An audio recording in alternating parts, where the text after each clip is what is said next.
So when it comes to NPCs, the biggest thing is the voice acting, how you hold your body, the accent that you decide to use, the vocal intonation. That's what makes NPCs the most memorable. Because it's not about the small things. It's not about the details. It's about the character acting. That's all that matters when it comes to engaging NPCs. And those are lines that are full of crap. The thing is that if you're not an actor, if you're not a voice actor, you can still have engaging NPCs. We got to talk about what it takes to actually make engaging NPCs when you're not an actor. I love to use voices. I love to use the show.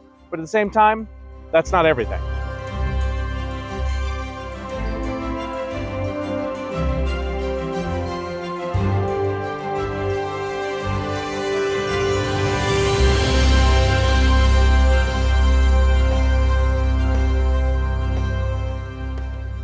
So here's 5 things that we have when we're trying to build engaging NPCs. The first thing that you can think about when you're actually building engaging NPCs, memorable NPCs, is their motivations and goals.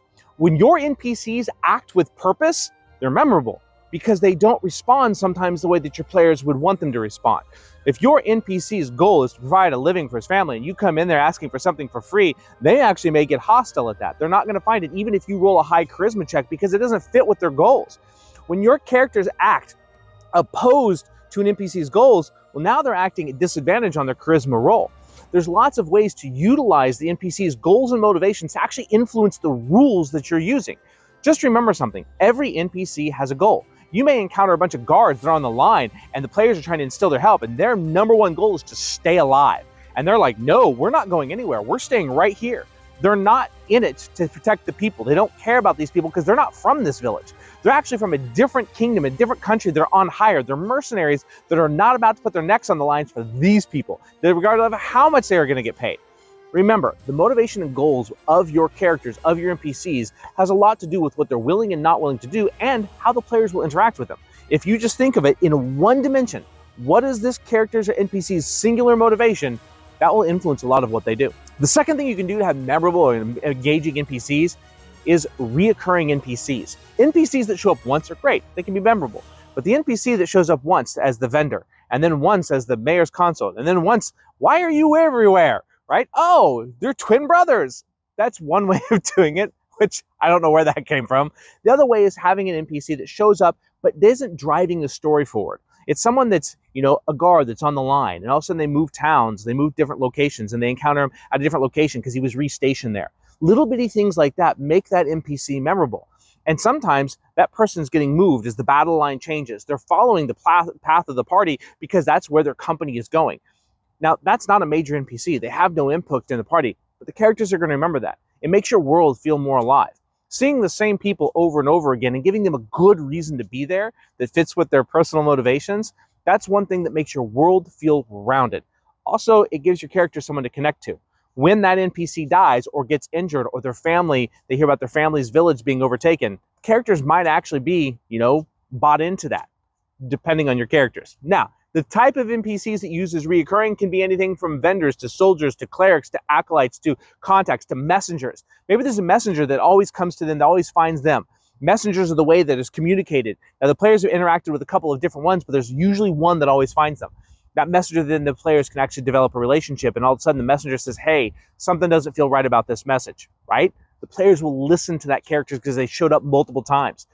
I don't always recommend making an NPC have a twist or have a turn, but having them show up on a regular basis allows the characters to connect to them, making them more memorable over time. The third thing you can do that helps your NPCs become memorable is use the NPCs as a plot device. This could be a couple of things, right? You can rescue the maiden. Well, maybe you're just rescuing a group of soldiers, and then you see those soldiers come up a couple of more times, and then you have to go with those soldiers to escort them to get a message to going somewhere. Now you're combining reoccurring, and you're also combining basically with a purpose. When your NPCs can drive the plot forward, when they are the centralized portion of this aspect of this adventure, of this encounter, of this part of the plot, it makes them memorable regardless of how you play them. Your character's attachment to them depending on how that NPC reacts. Is it like the video game NPC where the NPC keeps wandering all over the places? I love escort NPCs because they don't do that. They do keep up with the party. They can become integrated in the party and actually used as storytelling devices by the dungeon master. You can use NPCs on an escort quest to give information that might not have otherwise been available. In fact, what if you're escorting the prince from point A to point B, and the reason they're using you is because they need someone that's unknown, and the prince is in disguise because they're going to be attacked on the main road, the main escort with all the big wigs, and they're going to use that as the diversion to actually do combat. The reason you're doing it is because they need someone that's unknown to go through it. That's why we'd have a mid-level party escorting the prince. It's kind of like the sedan that's driving away, that's escorting the president because there's an assassination attempt. Those are the kinds of things that allow for memorable moments when it comes to NPCs. Use your NPCs as plot devices. Not all the time, but every once in a while, it does an amazing job. The fourth thing you can do when it comes to making memorable NPCs is have interesting character traits. Now, this kind of comes into voice acting and using your body. But if you have an NPC that every time you meet him, he's always thinking, he's always like this, always have an inquisitive look on his face, it allows you to get in character, but also every time they see that, it allows them to know who they're talking about. Now, depending on how well you use these character traits, maybe they have a description that you use. Maybe there's a certain level of armor that they spot from a mile away. Dragon scaled armor, right? And every time you introduce in blue dragon scaled armor, at the distance you see blue dragon scaled armor actually on the horizon. You're like, oh, that's Marcus. I know him. Let's go talk to him, right? By using something that's an outstanding character trait or outstanding aspect of that character that allows the characters to know who that NPC is before they even engage with them, before you tell them who it is. When you can describe an NPC without actually telling them the name, that's when you know a character or an NPC is memorable. So remember that. It can be a character trait, it can be a weapon, it can be armor, it can be robes, it can be something that stands out about that character that can be described to allow people to know who they're dealing with before they deal with anyone or be able to engage with them. It's amazing when they're like, I know who that is. It's a great feeling as a dungeon master. The fifth thing you can do to create memorable NPCs is be your NPC. When you're acting as the NPC, be them. Look at the players and talk to them like you're talking to the NPCs, right? There's a collection of different NPCs that I've had over the years that I will become them. And so therefore, they're easy for me to do. One of them was a rogue who always leaned in and talked quietly. There was nothing fancy about his voice. There's nothing fancy about what he did. But I always looked over my shoulders. I got close. I used my hands. I leaned forward. I whispered at all times. The characters loved that NPC because it was engaging. Then I had Marcus. Marcus was one of the captains of the guard. He sounded like a captain of the guard. He looked like a captain of the guard.